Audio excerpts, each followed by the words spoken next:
Salut à toi et bienvenue en dehors du cadre. Allez, on va regarder ce qu'on a comme sujet croustillant aujourd'hui. Allez, on est parti. Qu'est-ce qu'on a comme sujet croustillant aujourd'hui? Alors, on a lune balsamique sans remettre. Ok. Hop. Bon, alors ici, on parle d'évolution personnelle, d'évolution spirituelle très forte. Ça peut être une situation sentimentale ou même professionnelle. Donc à ce stade, pardon, on ne sait pas encore exactement de quoi il s'agit. Nous y arrivons. Alors, hop, on va prendre des cartes de l'oracle du paradis et de l'enfer. Ça y est, je fous déjà le bordel, je reviens. Voilà, alors je remets ma carte à l'endroit, c'est mieux. Donc, qu'est-ce qu'on a? On a entreprise criminelle et train de vie sans limite. Ok, ça commence fort. Alors, on a plusieurs pistes possibles. La première, ce qui est potentiellement la plus probable, c'est la piste professionnelle. Donc, une entreprise, une personne ou un projet dont les motivations ne sont pas du tout saines. Il peut y avoir manipulation, exploitation, recherche du profit à tout prix, absence de scrupules. On peut aussi parler d'un système qui pousse à toujours plus sans limite. Ça peut aussi avoir un... Pardon, il peut y avoir aussi une piste financière, des dépenses incontrôlées, train de vie au-dessus de ses moyens, ou quelqu'un qui cherche à profiter des ressources d'autrui. Et ça peut être aussi relationnel. Une personne qui consomme les autres pour son propre intérêt et qui prend plus qu'elle ne donne avec une forme d'emprise ou de manipulation. Donc le fait que cette carte, que ces cartes, pardon, arrivent après la lune balsamique, moi ça me fait penser quand même à un message assez précis. Ne prends aucune décision maintenant, car je crois que tu ne vois pas encore toute la réalité. Il existe un déséquilibre ou des intentions discutables dont tu n'as pas encore pleinement conscience. Ok, bon, allez, on continue.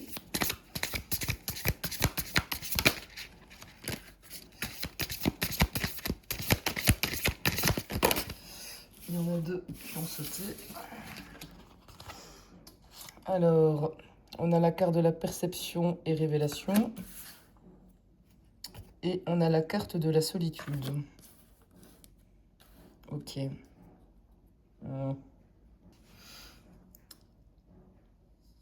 Alors, je sais pas si c'est toi qui vis ça, qui me regarde. Mais il y a quelqu'un ici qui traverse une situation extrêmement lourde sur le plan professionnel ou financier. Là maintenant, moi je suis sûre qu'on est quand même là-dessus. Ici, ça parle d'un environnement où les limites ont été largement dépassées, où il y a eu des abus, des manipulations, des intérêts personnels ou une dynamique profondément toxique. Et si c'est toi qui me racontes cette histoire, tu as peut-être été utilisé, trahi ou sacrifié. La carte de la perception et révélation, ça annonce que tout ça ne pourra plus rester caché bien longtemps. Ce qui était dissimulé va forcément finir par apparaître. Et il y a des informations qui vont remonter à la surface et des masques qui vont tomber et une vérité qui va éclater. Alors la carte de la solitude montre un peu le prix de cette révélation. Attends, je mets sur pause parce que j'ai mon chat là qui hurle pour rien. Les chats c'est comme des gosses, hein. Pardon. Donc je disais, qu'est-ce que je disais avec la solitude? Je ne sais plus maintenant, j'ai perdu le fil. Oui, qui montre le prix de cette révélation. À mon avis, si c'est toi qui racontes cette histoire, tu as pu te retrouver seul, incompris ou incomprise, isolé avec le sentiment de devoir porter cette épreuve sans soutien. Néanmoins, la solitude n'est pas une punition, c'est aussi un passage qui permet de retrouver sa propre vérité loin des influences toxiques. Et donc potentiellement, tu as été broyé par un système ou par une personne qui n'avait plus aucune limite. Mais cette vérité, elle est en train de sortir, hein, donc... Bon, bah si c'est ton histoire, tu me dis en commentaire de quoi il s'agit, parce que là, je suis quand même assez curieuse. Ah non, il y a trop de cartes là. Il y a beaucoup trop de cartes. Je vais juste prendre la première. Alors, affinité et amitié. Ok. Alors, tu t'es senti seule. T'as eu l'impression de mener un combat que personne ne comprenait. Mais ça montre ici que tu n'as pas abandonné et qu'autour de toi, il existe des personnes sincères et loyales qui sont prêtes à te tendre la main.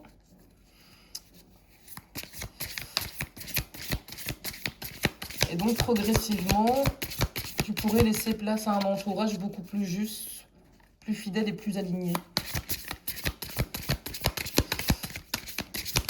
Allez. Ça ne veut pas sortir. Ah. Alors, qu'est-ce qu'on a? Faux témoignage. Ok.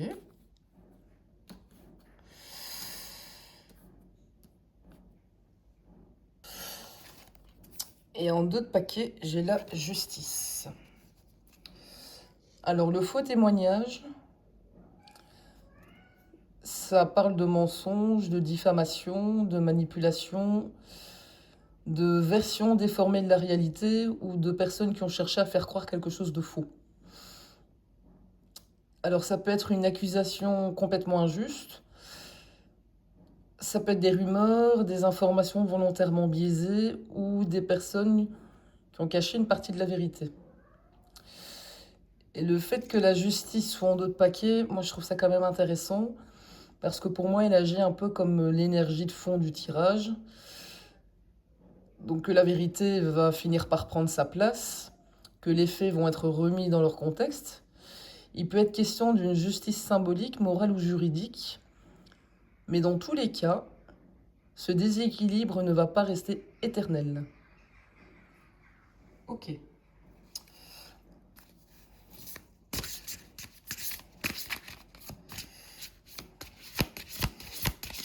J'aime bien de rappeler que aucune manipulation ne tient éternellement face à des faits, surtout quand on peut les prouver. Allez. Alors. Oh. Bon, il y en a 3 qui ont volé. Vous savez quoi? Je vais les prendre quand même. Alors, on a la carte de la lucidité intellectuelle, de la richesse intellectuelle et guerre et conflit. Ok. Et en d'autres paquets, on a les dissensions relationnelles. Bien. Donc ici, on montre une personne dotée d'une très grande lucidité. Alors, je ne sais pas si c'est toi. Je crois que oui. Tu comprends des choses que les autres ne voient pas encore. Et tu as cette capacité de relier les pièces du puzzle. Mais cette intelligence s'exprime dans un contexte de guerre, donc conflit, intérêts opposés, tension profonde. Et quand on regarde l'énergie de fond, on comprend que le véritable problème n'est pas seulement financier ou professionnel, ça reste avant tout une rupture relationnelle. Et donc ce sont des liens humains qui ont été brisés, et c'est de là que tout est parti. Ah, c'est intéressant ça. Ça te parle? Dis-moi parce que je suis très curieuse. Ok. Alors, je vais continuer avec l'oracle du miroir. Hop. Alors, moi, je veux savoir qui ou quoi est à l'origine du conflit. Qui ou quoi est à l'origine du conflit. Moi, j'allais prendre 3 cartes, mais j'ai eu 3 cartes. Alors, on a la carte de la tranquillité, on a la carte du carrefour et on a la carte du rêve. Donc, quand je relis ces 3 cartes au reste du tirage, je crois que le conflit n'est pas né dans la guerre. Ce conflit est né d'un projet, d'un idéal ou d'une vision qui semblait harmonieuse au départ. Puis est venu, un choix, une bifurcation, et à partir de là, les intérêts se sont complètement opposés. Ce qui devait être construit est devenu une source de division. Ok. Alors, sur la tranquillité, qu'est-ce qu'on a? On en a 2. On a la carte de l'enfant. Et on a la carte de l'étranger. Ok.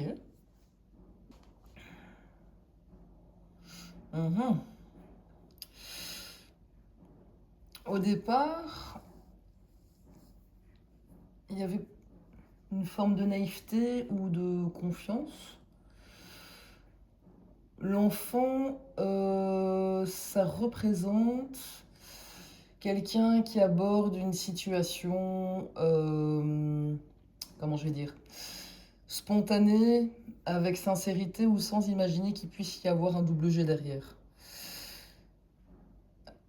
Puis apparaît l'étranger. Et donc ça, c'est quelqu'un qui n'appartient plus au cercle. Un nouvel arrivant, une personne extérieure ou simplement quelqu'un qui est perçu comme différent. Et donc, en fait, la tranquillité a été rompue par l'arrivée d'un élément nouveau. Et c'est à partir de ce moment-là que la dynamique a changé. Ok. Alors, sur le carrefour, maintenant. Non, là, j'ai la moitié du jeu qui a volé. Alors, sur le carrefour, qu'est-ce qu'on peut dire? De nouveau 2 qui ont volé. Ah, ben voilà, ça c'est clair. La carte de la jalousie et la carte de la loi. Haha. Alors ici, le véritable tournant n'a pas été un simple choix professionnel, il a été provoqué par des émotions humaines. Donc on peut parler de jalousie, de comparaison, de rivalité ou de peur de perdre une position, ce qui a influencé une décision importante. Donc au départ, tout semblait vraiment sain, puis il y a eu un fameux tournant qui s'est présenté. Mais les cartes montrent que ce tournant n'a pas été guidé uniquement par la raison ou l'intérêt de tous. Et là, on est vraiment sur la jalousie, rivalité ou peur de perdre quelque chose. Ok. Bon, maintenant, on va mettre 2 cartes sur le rêve. J'aime bien quand ça raconte des histoires comme ça. L'homme. Non, mais en fait, c'est pas drôle, hein, mais... Oula, on a beaucoup de trop. Beaucoup trop. Je suis plus délicate avec mes cartes, parce que... Alors... Bah, y en a 2 qui se sont retournés, je vais les prendre. Le travail et la joie. Homme, travail et joie sur le rêve. Ce projet pro suscitait quand même beaucoup d'espoir. Il y a un homme qui y occupait une place importante. Alors je ne sais pas si c'est toi ou la personne en face. Au départ, il y avait de la joie, de la motivation, l'envie de construire. Mais au moment du carrefour, mais les cartes montrent que la jalousie et les questions de pouvoir ou de règles ont tout fait foirer. Et c'est à partir de là que le rêve s'est complètement effondré. Bon. Ok, je vais prendre le tarot pour ça. On va faire un peu de place. Bon, vraiment, si ça te parle, tu me mets en commentaire. S'il te plaît. Voilà. Alors ça, je vais mettre ici. Et je vais prendre mon tarot et puis le Béline. Alors...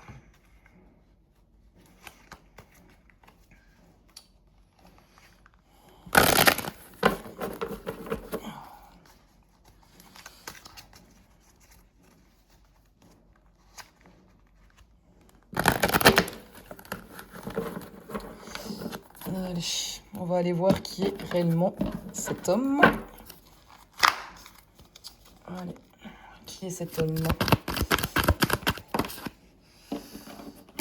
Alors, qui est cet homme? L'as de bâton. Dac. Alors, cet homme, c'est celui qui initie. C'est celui qui lance le projet, qui apporte l'idée ou l'opportunité. C'est celui qui impulse une nouvelle dynamique. Et ça peut être aussi quelqu'un de très entreprenant, de très ambitieux, avec une forte énergie créatrice. Et donc, si on reprend les cartes d'avant, homme, travail, joie, on y voyait un projet enthousiaste. Et l'as de bâton confirme un peu cette idée. C'est que cet homme porte une vision. C'est un bâtisseur, un entrepreneur. Quelqu'un qui veut créer, développer ou faire avancer les choses. Ce qui est assez intéressant, par contre, c'est que l'as de bâton, c'est pas une carte de manipulation. Au contraire, c'est une carte d'élan, d'initiative ou de potentiel. Et donc, moi, ça me donne envie de distinguer deux personnages dans le tirage. Il y a l'homme, donc l'as de bâton, qui porte ou lance le projet. Donc, c'est peut-être toi, en fait. Et il y a aussi une autre énergie, c'est celle qui est représentée par la jalousie, les faux témoignages, les conflits et les excès. Et donc du coup, je suis certaine maintenant qu'il y a deux personnes dans ce truc. Alors, c'est qui la personne portée par la jalousie? Qui est la personne portée par la jalousie? Ah, voilà. L'as d'épée, ok. Alors là, on est clairement face à quelqu'un qui veut avoir raison, qui cherche la vérité, qui tranche, qui démontre, qui argumente. Et donc, du coup, je me demande si la question n'a pas été renversée par les cartes. Parce que si on se demande qui est la personne portée par la jalousie, eh ben cet as d'épée peut répondre. C'est la personne que la jalousie vise. Autrement dit, quelqu'un de lucide qui apporte des preuves, qui dit les choses qui dérangent, parce qu'il met en vérité une lumière. Ce qui colle parfaitement avec les cartes de perception et révélation de tout à l'heure, le faux témoignage et la justice. Et donc j'ai l'impression que l'as des épées représente la personne qui coupe le mensonge.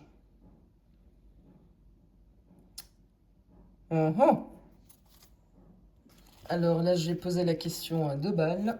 Est-ce qu'il y a une troisième personne qui influence ce conflit? Est-ce qu'il y a une troisième personne qui vient influencer ce conflit?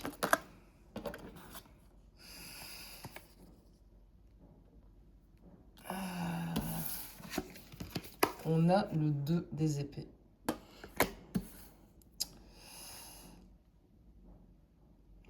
Moi, le 2 des épées, ça me parle plutôt d'une situation bloquée, d'une information incomplète, ou quelqu'un qui ne prend pas position, ou qui reste en retrait. Et donc, si elle existe une troisième personne là-dedans, en fait, elle agit de manière très discrète, ou de manière indirecte. Et donc, c'est pas nécessairement l'instigateur ou l'instigatrice du conflit.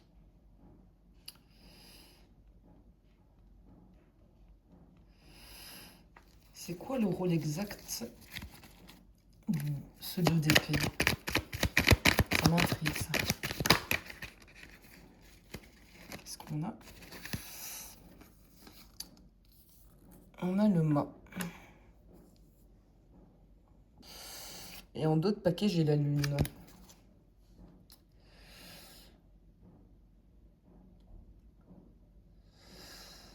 Donc le rôle du 2 d'épée, c'est d'entretenir une zone d'incertitude. Quelqu'un ou quelque chose empêche d'avoir une vision nette de la situation. La carte du mât montre un mouvement imprévisible ou aussi une prise de distance, alors que la lune, elle suggère que tous les éléments ne sont pas encore visibles.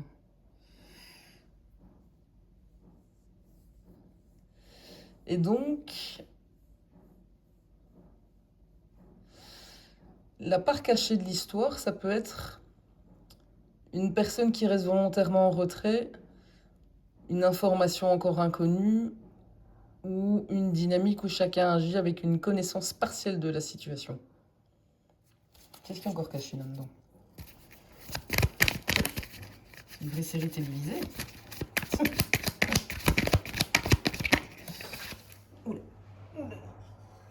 Alors,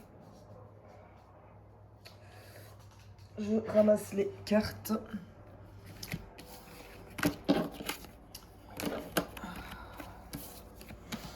J'ai le jugement et les amoureux. Ok. Donc le jugement, quelque chose va être mis au jour. C'est la carte de la révélation. Une prise de conscience, un retour de vérité ou un moment qu'on ne peut plus éviter. Les amoureux ne parlent pas d'ici de romance. Ça parle de choix, d'alliance, de loyauté, de partenariat et de valeur. Et donc en fait, ce qui reste caché concerne une alliance ou un choix déterminant entre des personnes. Et lorsque cette réalité sera révélée par la carte du jugement, elle permettra de comprendre pourquoi le conflit a pris cette direction. C'est quoi la nature de cette alliance représentée par les amoureux? Le valet de denier.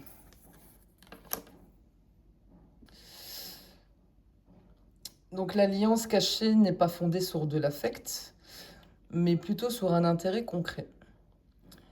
Il y a un accord, une collaboration ou un engagement autour d'un projet, d'un travail ou d'un dossier ou même d'un enjeu matériel.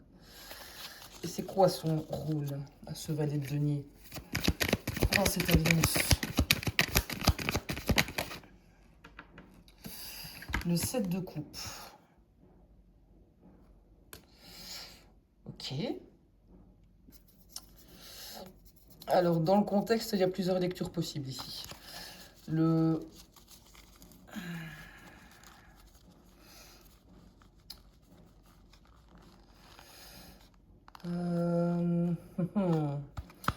Le valet de denier, c'est quelqu'un qui poursuit une opportunité, qui se laisse guider par ce qu'il espère obtenir.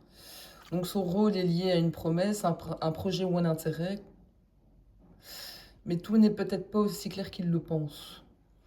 Ou alors le valet entretient volontairement une forme d'ambiguïté en gardant plusieurs options ouvertes ou en alimentant une vision qui n'est pas totalement conforme à la réalité. Oui.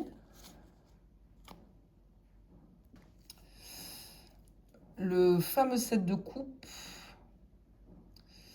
ça rappelle qu'il existe encore bien des illusions, des projections, des intérêts qui brouillent complètement les lectures de cette histoire. J'ai l'impression que tout le monde regarde la situation à travers son propre prisme, sans avoir pardon, accès à l'ensemble des pièces du puzzle.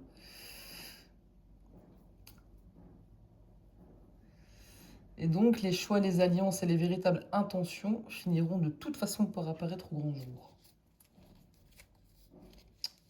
Hein? C'est quoi l'enjeu derrière ce conflit en fait? Ah, franchement, dites-moi, parce que moi je veux vraiment savoir. Le 2 de denier. Ok. Alors celui-là, il peut symboliser un équilibre financier à maintenir. Il y a des intérêts concurrents, un choix entre des options concrètes. Je dirais deux ici en l'occurrence.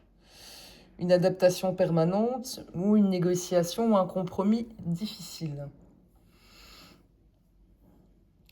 Alors moi je trouve que ce 2 de denier donne moins l'impression d'une vengeance pure que d'un conflit où chacun cherche à protéger ce qu'il estime avoir à perdre ou à gagner.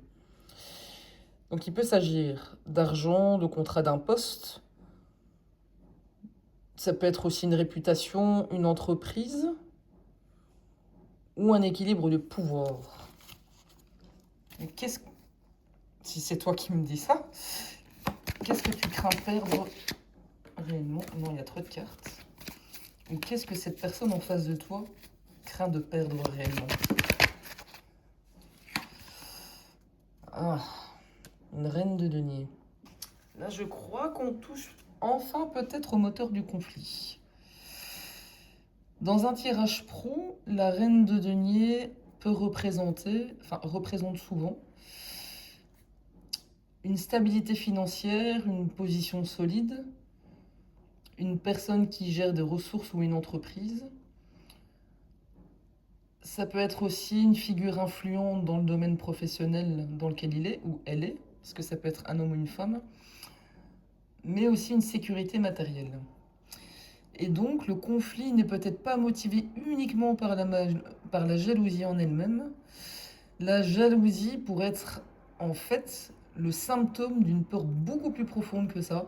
C'est celle de perdre une stabilité, une position, une ressource ou l'influence qu'incarne la reine des deniers. Pourquoi la reine de denier est-elle si importante? Le monde. La carte du monde.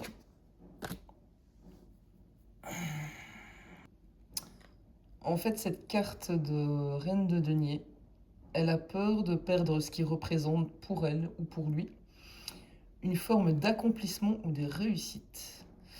Cette reine de denier n'est pas seulement une ressource, elle incarne quelque chose de précieux, de durable qui permet d'atteindre un équilibre ou une réussite globale. Alors, qu'est-ce que cette personne est prête à faire pour conserver cette reine de denier?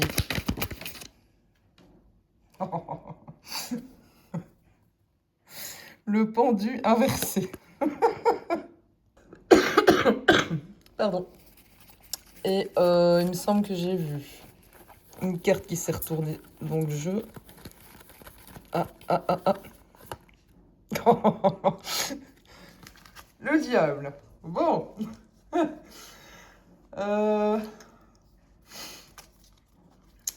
Alors.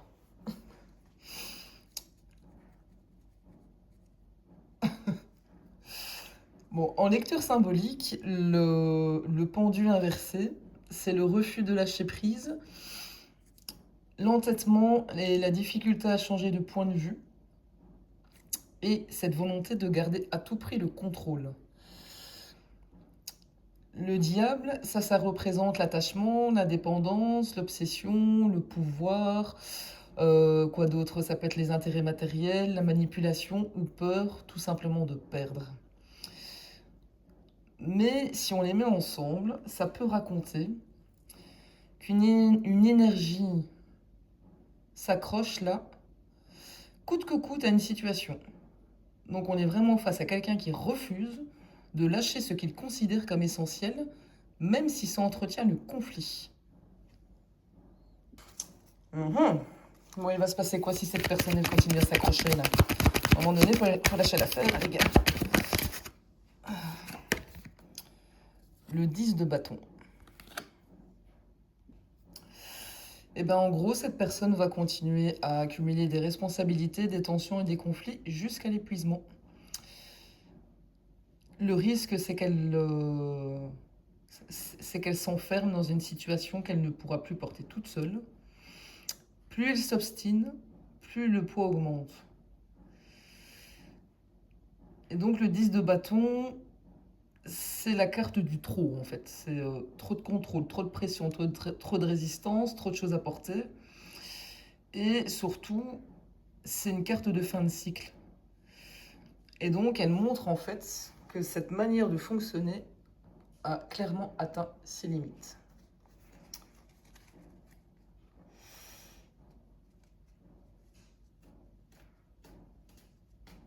Ok, mon Dieu. Bon. Mais encore. Le 10 de denier. Ok. Qu'est-ce qu'il va faire là, celui-là? Qu'est-ce qu'il va faire dans cette histoire, celui-là?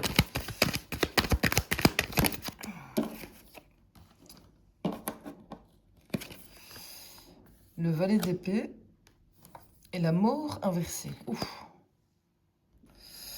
Donc le 10 de denier représente toujours une structure solide. Donc c'est du patrimoine, ça peut être une entreprise, ça peut être de la sécurité, de la stabilité, de l'héritage, bref, tout ce qui est construit sur le long terme. Le valet d'épée apporte ici une énergie de vigilance. C'est celui qui observe, qui enquête, qui pose des questions, qui recueille des informations, qui communique ou même qui surveille. Et donc il peut aussi représenter quelqu'un qui cherche à comprendre avant d'agir. La mort inversée, elle parle souvent d'une résistance au changement. Donc symboliquement, ça peut évoquer une difficulté à tourner la page, à accepter qu'un cycle se termine ou qu'une transformation soit nécessaire. Et donc si on lit les trois cartes ensemble, le 10 de denier est au cœur d'une situation où quelqu'un cherche à préserver une structure ou une stabilité. Le valet d'épée montre qu'il y a une observation, une recherche d'information ou une stratégie intellectuelle autour de tout cet enjeu ou ces enjeux. Mais la mort renversée indique une transformation nécessaire est retardée ou refusée. Et donc, le fil conducteur qui se dessine là, c'est l'attachement à une situation qui devrait évoluer. Pardon. Ok. Alors, je vais aller voir quel événement va provoquer cette évolution. Je vais prendre pour ça le Béline. Ok. Hop. Allez, quel événement va provoquer cette évolution? Alors, il y a la carte du pourparler, enfin, des pourparlers qui vient de voler. Ensuite, on a la carte de la renommée. Hop.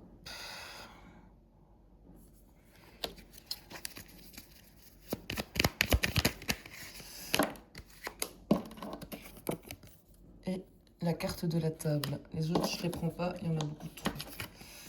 Ok.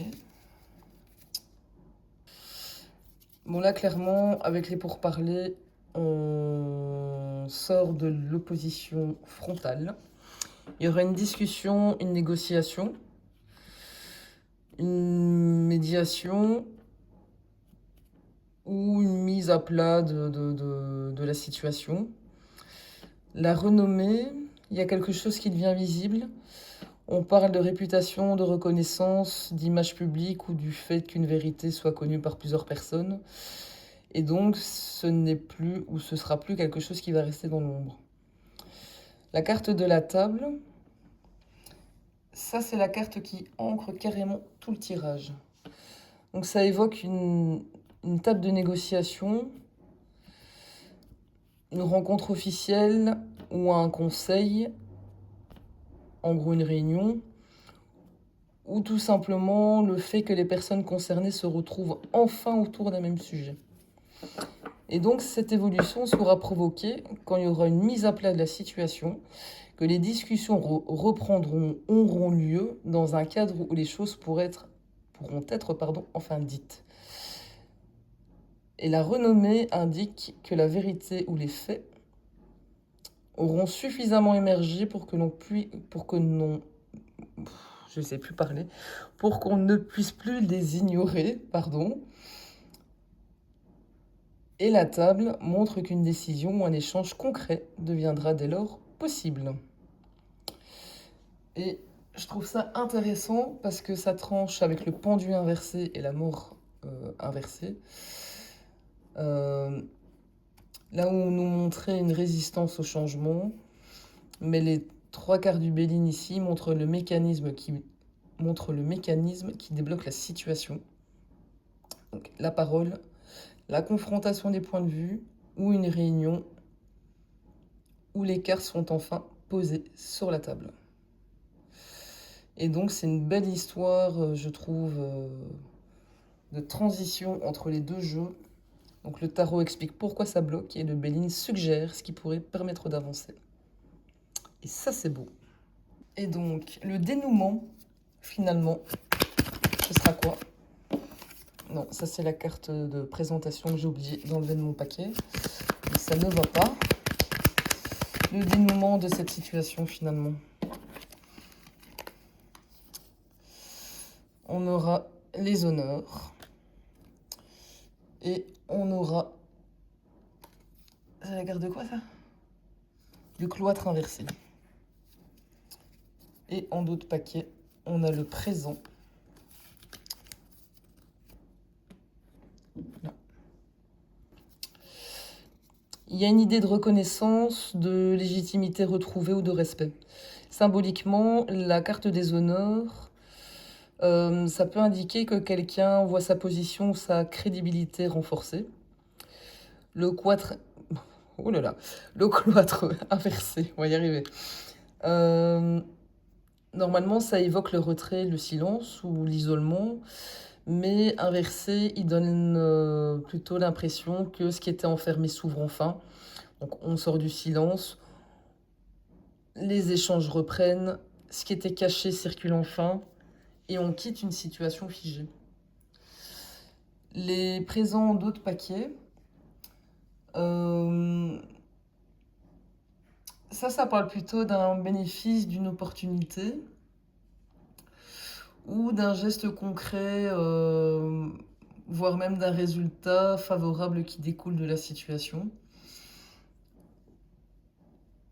Et donc, la conclusion avec les honneurs, le cloître inversé. En gros, on découle quand même sur quelque chose de très positif, au final.